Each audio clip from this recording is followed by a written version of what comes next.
आज़ादी क्या होती है, स्वतंत्रता क्या होती है, ये सवाल सिर्फ वही इंसान समझ सकता है जिसने गुलामी को करीब से देखा हो, जिसने अपनों को जंजीरों में जकड़ा पाया हो, जिसने अपने ही देश में पराया बनकर जीने की पीड़ा सही हो। हमारे लिए तो आज़ादी का मतलब बस एक राष्ट्रीय त्योहार बनकर रह गया है। जिस दिन स्कूलों में कार्यक्रम होते हैं, पार्सल में बूंदी के लड्डू मिलते हैं और फिर छुट्टी का मजा लेकर दिन बीत जाता है।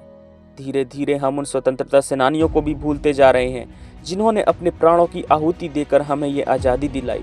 पर ऐसा क्यों हो रहा है? क्योंकि हमने गुलामी का दर्द कभी महसूस ही नहीं किया, या हमें नहीं पता कि गुलामी में जीना क्या होता है। जब बोलने की आज़ादी ना हो, जब सोचने का हक ना हो, जब अपने ही देश में अपने नियम ना चलें, ऐसी ही दशा गुलामी कहलाती है। दोस्तों, एक बार ठहरिए, ध्यान से सोचिए और महसूस कीजिए, तभी आप समझ पाएंगे कि आज़ादी का असली मतलब क्या है और उन बलिदानों का महत्व क्या है जो हमारे वीरों ने हमारे लिए दिए।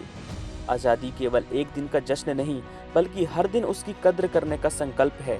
आज़ादी को सही मायनों में समझने के लिए सबसे पहले यह जानना जरूरी है कि गुलामी क्या होती है, क्योंकि जब तक हम गुलामी का दर्द नहीं समझेंगे, तब तक आज़ादी की कीमत भी हमें नहीं समझ आएगी। गुलामी सिर्फ जंजीरों में जकड़े जाने का नाम नहीं है, बल्कि यह एक ऐसी हालत है जहां इंसान का आत्मसम्मान कुचल दिया जाता है, सोचने, बोलने और जीने का अधिकार छीन लिया जाता है और अपने ही देश में अपने को पराया महसूस करना पड़ता है।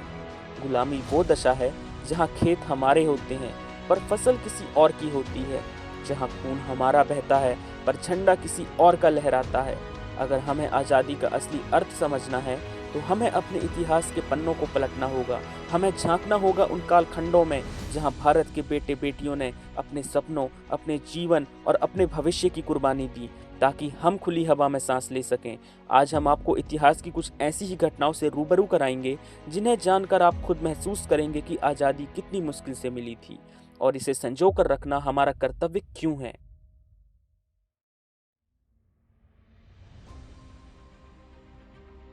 बहुत पहले की बात है, जब ना कोई अंग्रेज था ना कोई मुगल।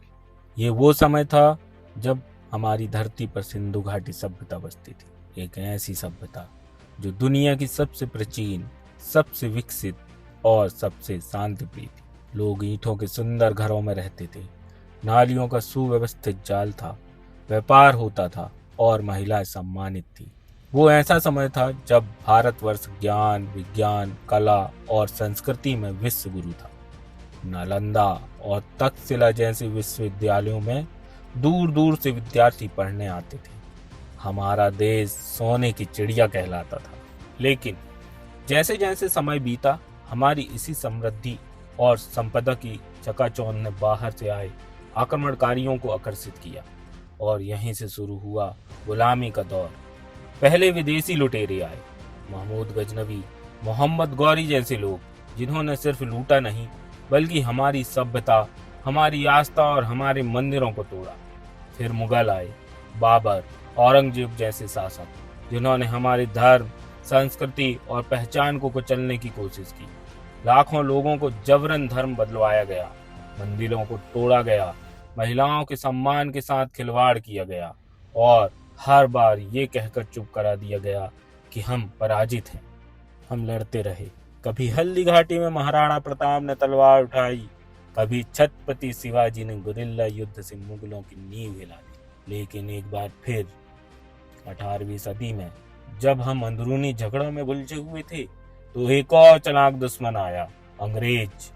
वो व्यापार करने आए थे, लेकिन जैसे ही उन्हें हमारी कमजोरी दिखी, उन्होंने साजिशों से हमारे राजाओं को आपस में लड़वाया, झूठे वादे करके संधियां करवाई और धीरे धीरे पूरे देश पर कब्जा कर लिया। अब ये गुलामी तलवार की नहीं बल्कि कागज और चालाकी की थी।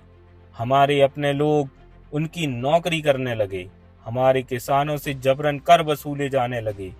अगर कोई विरोध करता तो उसे कोड़े मारे जाते, जेल में डाला जाता या फांसी दे दी जाती। कोई अंग्रेज साहब घोड़े पर बैठा होता और भारतीयों को पैदल उनके पीछे पीछे दौड़ना पड़ता। इंडियंस और डॉग्स नॉट अलाउड जैसे बोर्ड हमारे ही देश की धरती पर टांगे गए। हजारों गांवों में जबरन नील की खेती करवाई गई। किसानों को खाना नहीं मिला, पर अंग्रेजों के लिए फैक्ट्रियों में मजदूरी करनी पड़ी। वो जो भारत कभी तिजोरियों से भरा था, अब भूखा, नंगा और लाचार नजर आने लगा। फिर एक दिन ऐसा भी आया, 13 अप्रैल 1919, जलियांवाला बाग। लोग शांतिपूर्वक सभा कर रहे थे, बिना हथियार, बिना हिंसा। तभी जनरल डायर आया और बिना चेतावनी के गोलियां चलवा दी। सैकड़ों लोग वहीं ढेर हो गए। वो मैदान खून से लाल हो गया और उस दिन हमें एहसास हुआ कि ये केवल गुलामी नहीं, ये अत्याचार की पराकाष्ठा है। बच्चों को पढ़ने से रोका गया, महिलाओं को सम्मान से जीने से। हमारी भाषा, हमारे धर्म, हमारी परंपराएं, सब कुछ नीचा दिखाया गया। ये गुलामी केवल जिस्म की नहीं बल्कि आत्मा की थी। हर दिन अपमानित होना, हर दिन किसी दूसरे के बनाए नियमों में जीना, हर दिन अपने देश में डर के साए में चलना, यही थी हमारी हालत। और तब जाकर हमारे भीतर फिर से वो आग जली जिसने आज़ादी की लड़ाई को जन्म दिया। जब जलियांवाला बाग का खून सूख भी नहीं पाया था, तब देश के कोने कोने से आवाज उठने लगी, अब बहुत हो गया, अब सहन नहीं करेंगे। गांव में, शहर में, स्कूलों और खेतों में, हर जगह लोगों ने अंग्रेजों की दमनकारी नीतियों के खिलाफ विद्रोह शुरू किया। लेकिन यह लड़ाई तलवारों से नहीं बल्कि आत्मबल, विचार और बलिदान से लड़ी गई। एक दुबले पतले बुजुर्ग इंसान चुपचाप मंच पर चढ़ते हैं, कपड़े खादी के, शरीर कमजोर लेकिन आंखों में चिंगारी। नाम था मोहनदास करमचंद गांधी। उन्होंने कहा, अहिंसा हमारा शस्त्र है, हम बिना हथियार के लड़ेंगे पर झुकेंगे नहीं। गांधी जी ने आंदोलन छेड़ दिया, असहयोग आंदोलन, सविनय अवज्ञा आंदोलन, भारत छोड़ो आंदोलन। लाखों लोग जेल गए, किसी ने लाठी खाई, किसी की जान गई, पर कोई पीछे नहीं हटा। इसी दौर में कहीं दूर लाहौर की गलियों में एक नौजवान तेजी से किताबें पढ़ता है, भाषण देता है, शांति की बातें करता है।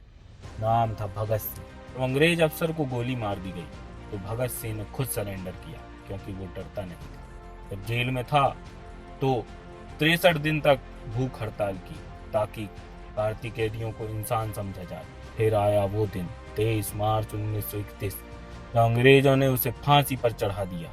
लेकिन मरते वक्त भी उसके होंठों पर यही था, इंकलाब जिंदाबाद।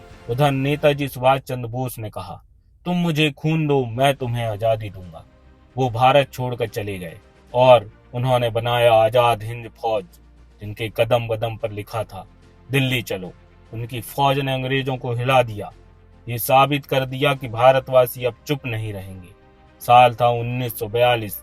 गांधी जी ने सीधा नारा दिया, अंग्रेजों भारत छोड़ो। और फिर हर गली, हर चौराहे, हर गांव में लोग भारत छोड़ो के नारे लगाने लगे। लाठियां पड़ी, गोलियां चली, फांसी हुई, पर आंदोलन रुका नहीं।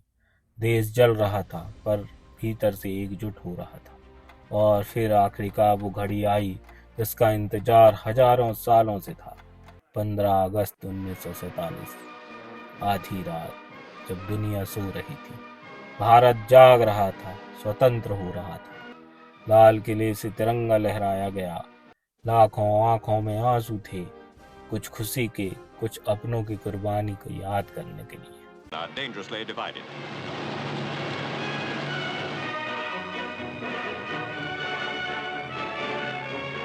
The parade ends with a colorful pageant of the past. आज जब हम खुले आसमान में सांस लेते हैं, अपनी भाषा बोलते हैं, अपने धर्म का पालन करते हैं, तो क्या हमने कभी सोचा है ये सब इतनी आसानी से नहीं मिला? इसके पीछे हजारों भगत सिंह, लाखों गांधी और अनगिनत गुमनाम बलिदानी हैं, जिनका नाम आज भी किसी किताब में नहीं छपा। आज़ादी कोई लड्डू वाली छुट्टी नहीं, ये हर उस चीख का परिणाम है जो गुलामी में दबा दी गई थी। आज अगर हम उस इतिहास को भूल जाएं, तो हम उस खून के कर्जदार हैं जो हमारे लिए बहाया गया। आज़ादी एक दिन की बात नहीं बल्कि हर दिन की जिम्मेदारी है। वो कहानी अब किताबों में है, लेकिन उसका असर आज भी हमारे खून में होना चाहिए। अगर कभी इस आज़ाद हवा में सांस लो तो उन लोगों को याद कर लेना जिन्होंने अपनी आखिरी सांस भी इसी आज़ादी के लिए छोड़ दी थी। यही है हमारी कहानी, गुलामी से आज़ादी तक की, और अब आज़ादी से जिम्मेदारी तक की। जय हिंद। मिलते हैं किसी अगले वीडियो में किसी नए टॉपिक के साथ। तब तक के लिए धन्यवाद।